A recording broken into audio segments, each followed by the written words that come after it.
Hello, welcome back to my show. मैं हूँ आपकी होस्ट और दोस्त। पेन्स एंड पन्स में बिग बॉस का एक और नया रिव्यू लेकर आई हूँ। तो मैं स्टार्ट करते हैं वहाँ से जहाँ ईशा जो है विकी से बात कर रही होती हैं और कहती है कि अब मुझे जो है अभिषेक से कोई भी ताल्लुक़ नहीं रखना है, ख़त्म। तो वो कहता है कि हाँ सही है, ख़त्म कर दो। तो ईशा सम्राट के पास जाती हैं और कहती हैं कि अभिषेक से बचकर रहो, वो हमारी लड़ाई करवाना चाहते हैं और हमें एक दूसरे की स्ट्रेंथ बन के रहना है। इवन दो वो लड़ाई नहीं कराना चाहता, समर्थ को खुद ही कुछ नहीं रखनी, उसका अपना ही कुछ चल रहा है। फिर उसके बाद जो है तहलका दिखा रहे होते हैं कि वो हमें मिक्री कर रहा होता है और बोलता है कि अनुराग, बिग बॉस के घर में तुम बड़े वायरल चल रहे हो, क्या बात है। तो अनुराग बोलते हैं कि रीज़न ये कि मैं वायरल इसलिए चल रहा हूँ कि पहले मैं बहुत डरा डरा सा रहता था और अब मैं काफ़ी खुल चुका हूँ। अभिषेक और खानदादी की कॉन्वर्जेशन चल रही थी जिससे खानदादी उनसे दूर दूर भाग रही होती हैं। तो अभिषेक कहता है क्या हो गया। तो कह रहे घर में डिफरेंट बातें चल रही हैं कि हमारा कुछ है और जो है सब गेम के लिए है और ये सब चीज़ें। तो मैं जो है नहीं चाहती कि हम एक दूसरे के साथ रिलेशनशिप में पड़ जाए और हमारी गेम ख़राब हो जाए। दोनों यही चाहते कि हम गेम नहीं ख़राब करना चाहते। इवन तो गेम तो उनकी यही एक दूसरे के पीछे जो भाग रहे हैं। तो इस पे अभिषेक कहते हैं कि मैं गेम के लिए कभी भी तुम्हें यूज़ नहीं करूँगा, या मैं मूव ऑन आना चाहता हूँ लेकिन मैं कभी तुम्हें यूज़ नहीं करूँगा। रिंकू और जिगना जो है अभिषेक को समझाती हैं कि देखो खानज़ादी जो है ना बहुत ही सिंपल किस्म की लड़की है और उसको जो है प्यार चाहिए और अटेंशन चाहिए। तो प्लीज़ गेम के लिए तुम मत हर्ट करना, क्योंकि तुम्हें भी किसी ने कभी हर्ट किया है। मैं सारी बातें कर रही हूँ, फिर एंड में छोटा सा डिस्कशन करेंगे, बड़ा सा भी हो सकता है पर कोशिश करूँगी छोटा सा। मनारा अनुराग की डिस्कशन हो रही है खानज़ादी के बारे में। काफ़ी इंटरेस्टिंग सी चीज़ है जो मैंने कभी नहीं नोटिस किए। सो पता नहीं कहाँ लाइव में शायद ये सारी बातें हुई होंगी, खानज़ादी ने कही होंगी। कि वो कह रहे होते हैं, अनुराग कह रहा होता है कि काफ़ी डिलूजनल सी है। कभी बोलती है कि मैं घर से भाग गई थी, और ये तो मैंने भी सुना है बहुत, एक दो जगह इंटरव्यूज़ में भी। कभी जो है कहती मैं अनाथ आश्रम में थी, कभी ये कहती मेरे फादर बहुत रिच थे, और कभी ये कहती कि मैं व्हील चेयर पर थी। तो जो है मनारा भी कहते कि ये सारी चीज़ें तो मुझे पता नहीं थी, ये कैसी अजीब सी है ना। फिर उसके बाद मुनव्वर को दिखाते हैं थोड़ी देर बाद के समर्थ के जो मजाक उड़ा रहे होते कि ये कैसा है, कैसे चलता है, ये सीधा नहीं चल सकता, हिलता रहता है, सब चीज़ें। तो मनारा कहती हैं अनुराग को कि हाँ ये कैसा है ना, इस लड़की ने इसको देख के क्या पसंद किया है, इसमें ना बंदर लगता है एक नंबर का। अब वो क्यों ऐसा हिलता है चलता है वो उसी को ही पता कि क्या वजह हो सकती है। मे बी वो ऐसा ही है, उसको पसंद है ऐसे। कम एज का भी है, तो थोड़ा सा कम एज के बच्चे होते हैं तो उनको थोड़ा सा मेच्योरिटी नहीं होती, तो वो फ़न में भी करते हैं, ये भी हो सकती है वजह। फिर सना के लिए जो है कुकड़ू बजता है, मुर्गा बांग देता है, और जो है वो जल्दी से फटाफट उठ जाती हैं। कहती हैं इस कमरे में तो पता नहीं क्या है, मेरी आँख लग रही है, बार बार मैं जाग भी रही हूँ। तो उठ के चली जाती हैं। और अरुण जो है कहते हैं कितनी तेज़ है, कितनी झूठी है ना। अब सब लोग तो यही समझेंगे ना कि वो चल रही है तो हम लोग सो रहे हैं, तो हम लोग फंस गए ना, कितनी तेज़ है। उसके बाद ये भी दिखा रहे होते कि समर्थ की और उसकी सना की लड़ाई हो जाती है बर्तनों पे। जो कहती है कि नहीं मैंने मेडिकेशन खाई है, मैं तो बाथरूम नहीं साफ़ करूँगी। तो कहती तुमने कभी आज तक बाथरूम नहीं साफ़ किया? कहते मैंने तो नहीं, बाहर का मुझे दे दो, मेरी तबीयत सही नहीं है, मैंने मेडिकेशन खाई है। तो क्या तुम्हारी हमेशा तबीयत ख़राब रहती है, तुम आई क्यों? जिस बात पे जो है अरुण और तहलका बात करते कि वो सना तो जो है इतना स्लो बर्तन धोती है, इतना स्लो बर्तन धोती है कि एक एक चम्मच एक एक चीज़ 5-5 मिनट तक धोती रहती है। खैर उसके बाद ये भी हमें दिखाई देता है कि लेडीज़ सारी, मनारा, ईशा, खानज़ादी और समर्थ, ऑफ कोर्स लेडी नहीं है, वो तो जेंट्स हैं, वो पूल में होते हैं और फिर सना का वेट करते हैं कि कैसी अजीब है इसकी वजह से हम पूल में हैं और ये तो अभी आई नहीं। मे बी उसकी तबीयत सच में ख़राब थी और वो इतना 10 मिनट से ऊपर हो गया नहीं आई। मे बी वहाँ रेस्ट कर रही होगी बाथरूम में, या कुछ, जैसे बाथरूम में बहुत सारे जाके लोग सो जाते थे। मे बी उसकी तबीयत सच में थोड़ी डाउन थी। ये पूरा वीक तो डाउन ही लगी हैं अब भी। ये मेरे ख्याल में वो रिलैक्स कर रही हैं और हील हो रही हैं। वो जो उन्होंने पूरा लास्ट का वीक बहुत चिल्लाया था ना, तो इस बार नॉमिनेशन में नहीं है वो, तो वो हील करी हैं ताकि नेक्स्ट टाइम दोबारा नॉमिनेशन में आए तो चीखे और चिल्लाए। ये मुझे ऐसा लगता है, ऐसा हो भी सकता है।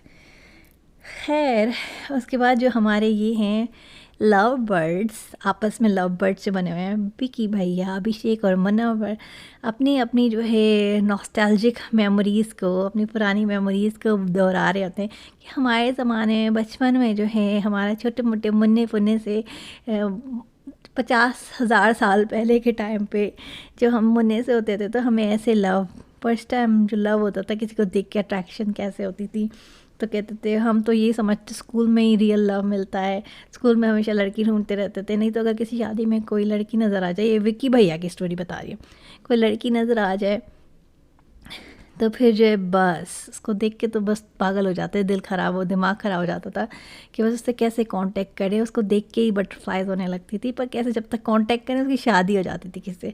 तब मुनव्वर फिर अपना बताते हैं कि मैं जब 11-12 क्लास में 11-12 ईयर्स का था तो एक लड़की थी, एक हमारे एरिया में रहती थी, तो अपनी मदर के साथ जाती थी, तो जो है ना उसकी मदर आगे आगे जाती थी तो वो पीछे रुक के और मुझे देखती थी, मुझे देख के और स्माइल करती थी, सब लोग मेरे नाम से ही उसका कर दिया था कि तुम्हारी ये तुम्हारी ये, और जो है ना मुझे मुड़ के देखती थी तो मुझे इतनी बटरफ्लाइज होती थी, इतना अच्छा फील होता था जो आप कभी नहीं फील हो सकता। वो डिफरेंट ही काइंड ऑफ एक लव था, अट्रैक्शन थी, वो एक्चुअली लव नहीं था, वो तो टीनेजर्स को सबसे होता है।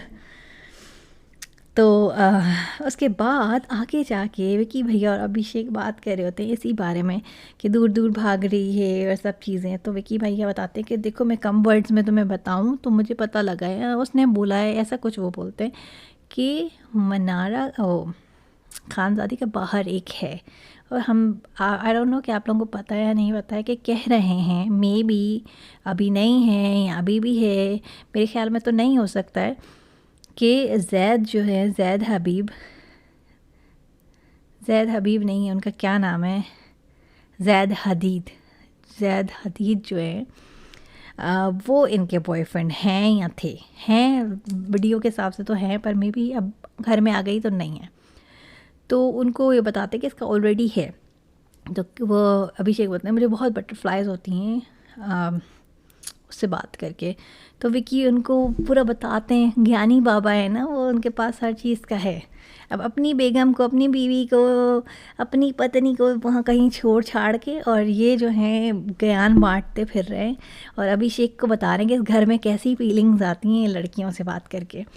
तो कहते हैं ये जो मोमेंट है ना, इसमें कोई डिस्ट्रैक्शन नहीं होती, बिना मोबाइल के, बिना किसी चीज़ों के, बिना फिर कुछ स्क्रीन पे कुछ बंद कर देते, बिना डैश डैश, फिर यहाँ के जो जोश बढ़ता है यहाँ के, और जो है ना पूरा टाइम आप एक ही इंसान पे कंसंट्रेट कर सकते हो, आँखों में आँखें डाल के बैठ सकते हो, डिफरेंट बात होती है। लेकिन बाहर तो डिफरेंट होता है ना, अपना काम हो गया तो जो है आपका दिल ख़त्म हो जाता है तो आप ब्रेकअप कर लेते हो फिर, लेकिन सामने वाली जो बंदी होती है उसका तो दिल चाहता है ना बात करने का, तो फिर आखिरकार ब्रेकअप हो जाता है, लड़ाइयाँ हो जाती है। तो वो ऐसे डिकोड करते हैं पूरी सिचुएशन का, भाई आप अपनी अपनी पत्नी पे तो कंसंट्रेट करें, वो बेचारी हर जगह कोने कोने में रोती रहती है विक्कू विक्कू करती हुई, अपने माल को तो संभालें वरना कोई और माल पकड़ लेगी वो, आखिर यहाँ से बाहर जाएगी, कोई अच्छा लड़का मिल गया तो आप तो गए, आपका तो हो गया काम तमाम। हो भी सकता है इतना सब कुछ देख के कोई और अच्छा बिजनेसमैन, आपसे ही बड़ा बिजनेसमैन या कोई बड़ा एक्टर या कोई अच्छा लड़का कहे कि कितनी अच्छी नाइस पर्सन है ये, इसका लड़का ऐसे अच्छा नहीं है, वो प्रपोज कर दे कि मुझसे शादी कर लो, और वो उसका ज़्यादा भी ख्याल रखे। तो अच्छा ये कि ये सब चीज़ें दूसरों को ज्ञान बांटने से अच्छा है कि अपने पहले घर का तो ख्याल रखो। Anyways, jokes apart, I know बहुत सारे लोग फेमस हैं, मैं तो फिर अंकिता का ही साथ दे रही हूँ, विकी के तो मैं अगेंस्ट नहीं हूँ, विकी के तो ऑलरेडी बिग बॉस अगेंस्ट है, वही इनफ है ना, मेरा अगेंस्ट होने की ज़रूरत नहीं है। वैसे बहुत अच्छे इंसान हैं पर मैरिटल लाइफ में कुछ अच्छी खास लग नहीं है। मुझे ऐसा लगता है कि हाँ अंकिता की गलती हो सकती है, और कैसे हो सकती है किन चीज़ों में, ये भी मुझे समझ आता है। जो इसका बताने का तरीका है ना, 2 साल तो हुए तुम्हारी शादी को, कोई 20 साल तो हो कोई नहीं गए कि फेड अप अभी से ऐसे हो गए जैसे 20 साल से इस चीज़ को चला रहे हो, है ना। ये मज़ा नहीं आया, इतनी जल्दी चाम ख़त्म ही हो गया। तो हनीमून फेज़ होता है 1-2 साल तो। उसके बाद जो है बीबी बुलाते हैं, बिग बॉस बुलाते हैं चौक पे मोहल्ले की, विक्की को चुप कराते हैं। फिर उसके बाद जो है चिंटू, छोटे मुन्ने हैं ना चिंटू, अभिषेक, उसको अभिषेक कह रही है, चिंटू मुन्नू समर्थ जो हैं उसको तंग करते हैं, कहते हैं घर का माहौल कैसा है, वो कहते हैं बड़ा रंगीन है।